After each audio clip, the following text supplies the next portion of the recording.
Performers from the Vidbouteille Primary School created the hype for the prize-giving ceremony at the Derry Walker Square. It was attended by Her Excellency Dame Little. Of course, this is the big moment for the science students who began in the district competitions island-wide and qualified for the finals. There was a panel of judges who spent time visiting the projects and engaging the students. The chief judge was Dr. Catherine Clifford. She gave her comments on the 2014 fair.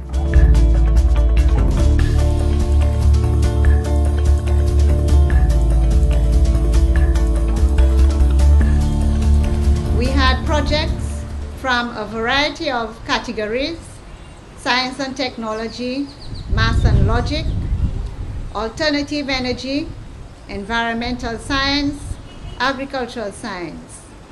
And we had from various divisions: infant, primary, lower secondary, upper secondary, and tertiary. We had a total of 40 projects to judge. Each of the projects were judged by a team of well-established and esteemed judges, and each project was judged twice, according to the following criteria: written report 10 marks, the display 20 marks, oral presentation 20 marks, originality and creativity 15 marks, scientific thought based on 4 levels, a maximum of 35 marks, and the total score was out of 100. The judges were generally very pleased with the level of participation. The students were able to defend their projects, they spoke eloquently, they showed ownership of their ideas and their projects, and they defended their ideas with confidence. And this was also an indication that the students had done research and extensive reading on the ideas that they presented.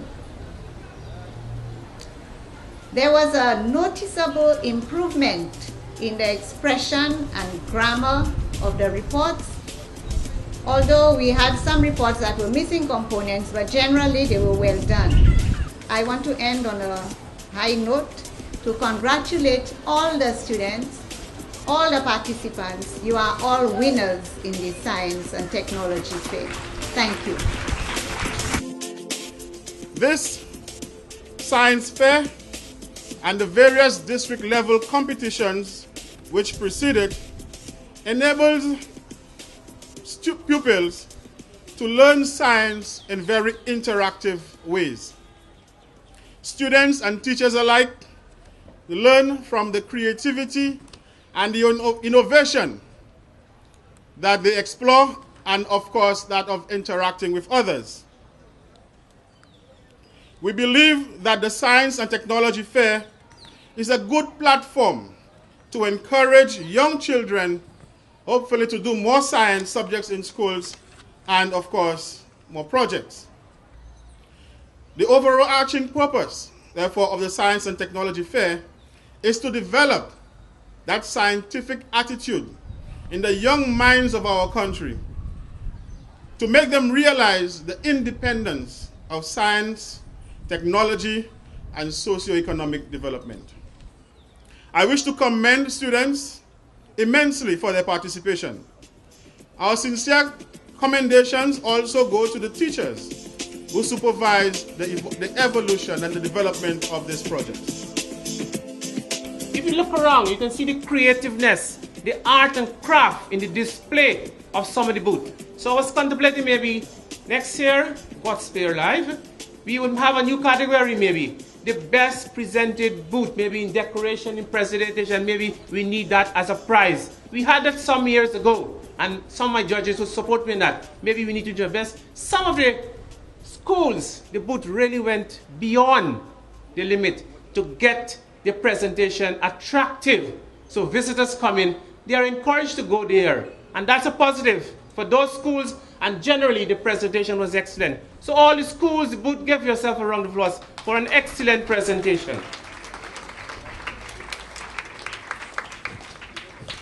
With all of these here, I believe we're on the positive way.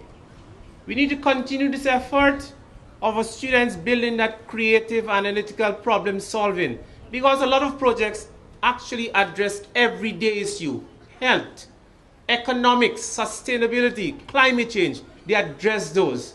Home, you can do your gardening in your home, in your bedroom with hydroponics. You don't have to go. I know the kind of students we have these days, or maybe generally, they don't want to do with the dirt and the mud.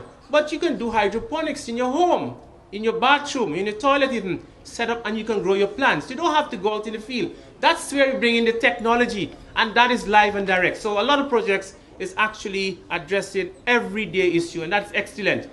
You know, the floating bridge, look at that. It's addressing an issue we just had recently, the trough. We can look at those ideas, refine them, and make maximum use of them locally, regionally, internationally. And we don't have to beg anyone for anything. We be self-sufficient and we can export. And we can become very, very sustainable. Special presentations were made to the sponsors who made the event possible, among them the Eastern Caribbean Financial Holding Group of Companies, the parent company of Bank of St. Lucia, the St. Lucia Electricity Services Limited, Blue Waters coming on board for the first time, Monroe College, who has been involved for quite some time, Computer World, which made attractive tablets available as special prizes, with team members getting them individually. Other sponsors were also recognized for their support of the science fair. Next, the winners of the various categories of the science fair. Stay tuned. This is Calabash Community.